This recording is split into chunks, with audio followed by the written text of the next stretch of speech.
Assalamualaikum warahmatullahi wabarakatuh. Nama saya Muhammad Salman Lafarisi dari kelas SIDP 004 di ruang V417. Di sini saya akan mengerjakan tugas podcast dengan matkul sejarah sastra dengan dosen pengampu Ibu Desi. Sebelumnya saya ingin bertanya, Kak. Baik. Boleh minta waktunya sebentar? Iya. Yang pertama, apa pendapat Kakak tentang kesusastraan Melayu? Kesusastraan Melayu. Kesusastraan Melayu dari segi sejarah sastra ya. Kalau yang saya ketahui untuk kesusastraan Melayu itu adalah sastra yang paling lama di Indonesia. Jadi sebelum adanya kemerdekaan, bahkan sebelum lama, itu sekitar tahun 1900 ke bawah lah. Di situ itu masih perkembangan sastra Melayu yang lebih diperhitungkan. Soalnya kan di situ kan sastra-sastra itu belum menggunakan bahasa Indonesia tentunya, dan masih menggunakan bahasa-bahasa daerah. Dan yang paling dikenal oleh orang-orang di luar sana itu adalah bahasa Melayu. Daripada untuk etnis-etnis yang lain seperti Jawa atau Sunda, di situ untuk karya sastra yang lebih maju adalah dari sastra Melayu. Oke, baik. Oke, Kak, boleh lanjut ke pertanyaan kedua? Silakan. Mengapa kesusastraan Melayu dapat berkembang? Karena di situ yang saya ketahui dari sastra Melayu itu dia lebih banyak dikenal. Karena apa? Kan di situ melewati jalur perdagangan dari situ. Oke. Baik, Kak, lanjut ke pertanyaan ketiga. Ciri-ciri dan struktur sastra Melayu itu apa aja? Kalau ciri-ciri dan struktur sastra Melayu. Kalau ciri-cirinya pertama pastinya masih kedaerahan. Ya kan? Dengan bahasanya dia belum menggunakan bahasa Indonesia. Terus habis itu masih dengan aturan-aturan bahasa Melayu tentu saja. Lalu untuk genrenya mungkin lebih ke istana sentris gitu kan. Terus lebih lama lah, lebih kayak seperti hikayat Hang Tua dan lain-lain, atau pantun-pantun seperti Gurindam. Itu kan dia berasal dari sastra Melayu. Baik, Kak, ya. Lanjut ke pertanyaan 4. Siapa saja tokoh-tokoh Melayu? Tokoh-tokoh Melayu yang paling dikenal kita sampai sekarang ini, bahkan itu yang paling mengenang di saya sendiri itu adalah Bapak Raja Ali Haji, seorang penulis Gurindam 12 yang sampai sekarang bahkan itu tuh dia karya beliau itu menjadi falsafah dari orang-orang Melayu sampai sekarang ini. Itu masih digunakan oleh orang-orang Riau di Melayu sebelah yang masih benar-benar suku Melayu. Baik. Oke, Kak, lanjut ke pertanyaan kelima. Apa itu sastra Melayu modern? Sastra Melayu modern. Kalau dilihat dari kata-katanya ya. Iya. Di situ kan sastra Melayu modern. Modern kan berarti adanya pembaharuan di situ. Jadi mungkin sastra Melayu yang sudah diperbarui. Mereka lanjut ke pertanyaan ke-6. Apa saja ciri-ciri sastra Melayu modern? Ciri-ciri sastra Melayu modern. Iya. Ini kan, iya. Untuk ciri-ciri sastra Melayu modern, yaitu yang pertama adanya kurangnya adat istiadat atau lebih tidak terikat, bisa dikatakan lebih fleksibel. Lalu yang kedua berhubungan dengan kondisi sosial pada masyarakat tersebut. Lantas yang ketiga mencerminkan pribadi oleh penerbitnya. Lalu yang kemudian yaitu mencantumkan nama pengarang, bukan lagi anonim, dan tidak terikat dengan kaidah baku. Baik. Kak, sebelumnya boleh nanya lagi, Kak, tentang kepribadian Kakak gitu? Boleh. Tentang, kan Kakak nih dikenal dengan bikin puisi ya? Iya, benar. Jadi saya nanya nih, Kak. Kakak ahli di bidang puisi kan ya? Gimana? Amin. Gimana caranya biar puisi kita menarik didengar di banyak orang itu, Kak? Menarik didengar oleh banyak orang Iya. gitu. Kalau untuk menariknya sendiri, setiap orang itu atau setiap penulis itu pasti punya ciri khas masing-masing, Iya. ya kan? Iya, benar. Di situ kita tidak bisa menyuruh orang-orang itu untuk suka dengan karya kita. Tapi Jadi saya nanya nih, Kak. Kakak ahli di bidang puisi kan ya? insya Allah, Gimana amin.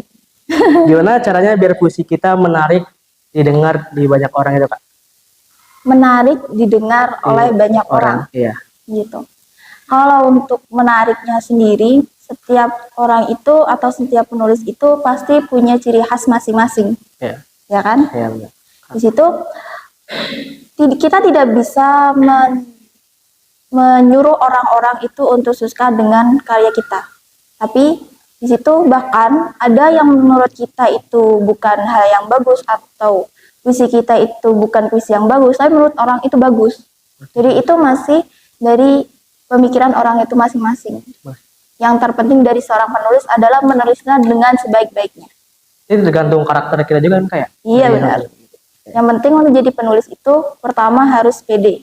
Pede. Kalau nggak pede nggak hidup. Benar sih. Oke, baik, Kak. Lanjut, Kak. Boleh, Kak, nanya lagi? Boleh, silakan. Kalau boleh tahu, udah berapa puisi yang Kakak sudah bikin? Dari tahun berapa nih? Berapa aja? Gitu. Kalau dari sekitar 2 tahun yang lalu itu ada sekitar 220 judul.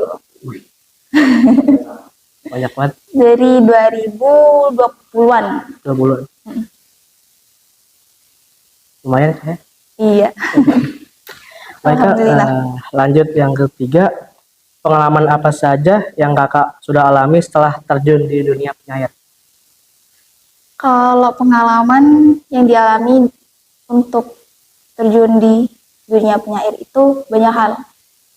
Pertama, kalau saya sendiri kan emang lebih bebas ya, lebih bagaimana ya, bukan terikat dengan satu komunitas atau satu lembaga tertentu. Itu lebih suka melalang buana, jadi ada undangan ke sana juga ikut ke sana, terus ada permintaan ke sana juga ikut gitu. Jadi lebih bebas dan di situ mendapatkan banyak sekali kritik. Pedas sekali. Jadi penyair-penyair yang emang notabene udah lebih besar gitu. Emang untuk karyanya sendiri itu emang saya akui sendiri itu lebih bagus gitu. Tapi di situ memang kritik-kritik pedas itu menyakitkan, ya kan? Kritik-kritik pedas itu menyakitkan. Tapi di situ kita bisa membangun agar kita sendiri itu lebih baik dari hal-hal yang buruk yang membuat kita itu bisa menjadi lebih baik gitu. Untuk ya kalau untuk pengalaman-pengalaman itu panjang sekali, mulai dari berlatih untuk percaya diri gitu. Itu paling penting itu di situ. Soalnya kalau bagi penulis sendiri, kalau bagi saya sendiri ya, saya sendiri PD itu bisa mengalahkan keindahan bahkan. Iya. Yang penting pede aja dulu. Pede aja dulu. Tapi kalau misalkan kita nih kayak mental ini tuh harus terlalu mental kayak menerima kayak kritikan pedas kayak yang tadi Kakak bilang. Iya, benar. Terus kena kuat mental juga sih kayak.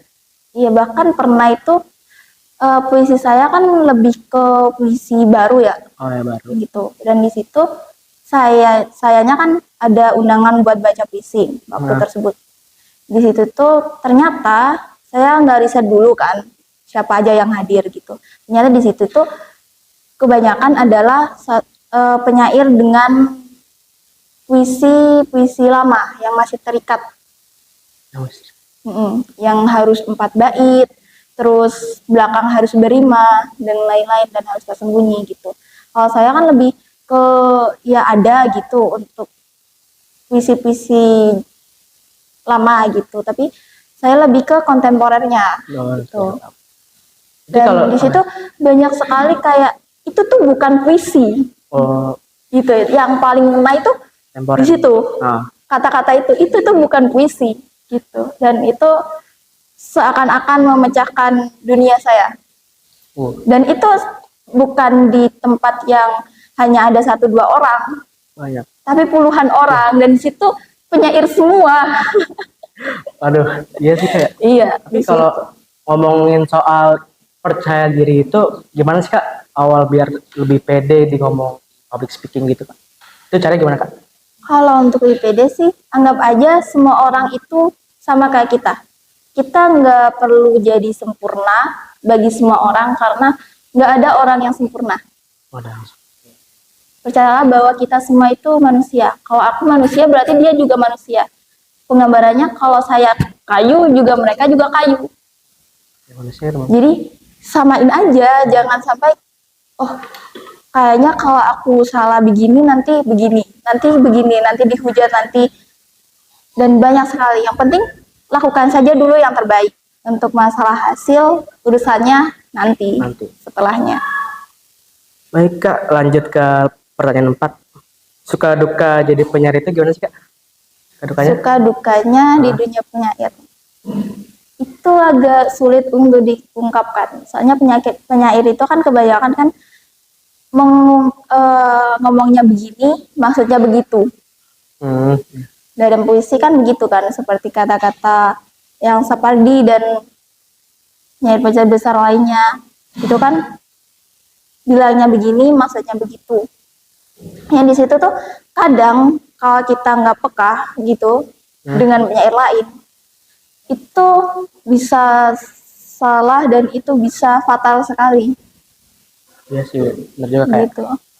Jadi bahasa-bahasa yang digunakan itu kadang nggak umum. Iya. Biasanya kan orang muji kan ya muji aja gitu. Ternyata dalam pujian itu juga ada sisi lainnya, sisi gelapnya. Gitu sih. Terus ya, Baik Kak, lanjut ya kelima nih. boleh. Kak gimana sih rasanya tuh punya karya sendiri di usia ini gitu Mas, di usia muda gitu lah.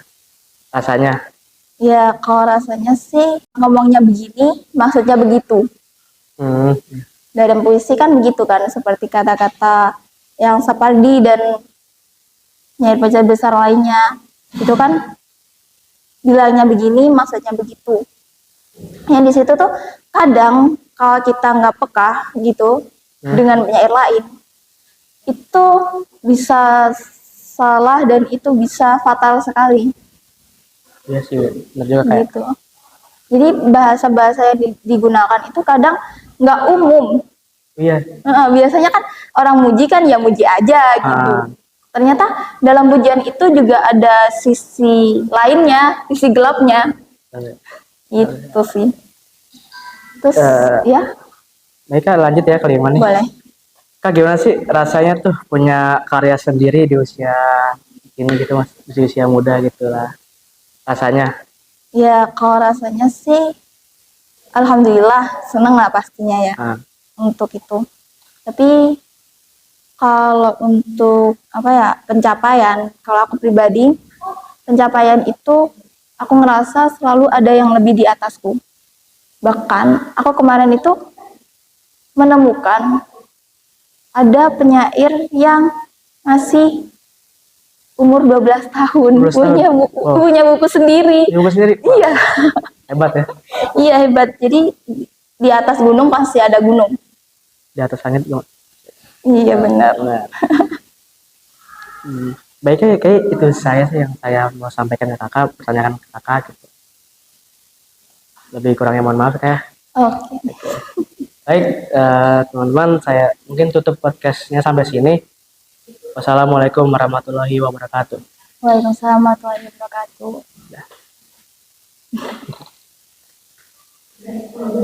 Kita deh. Kak, Tisna, udah.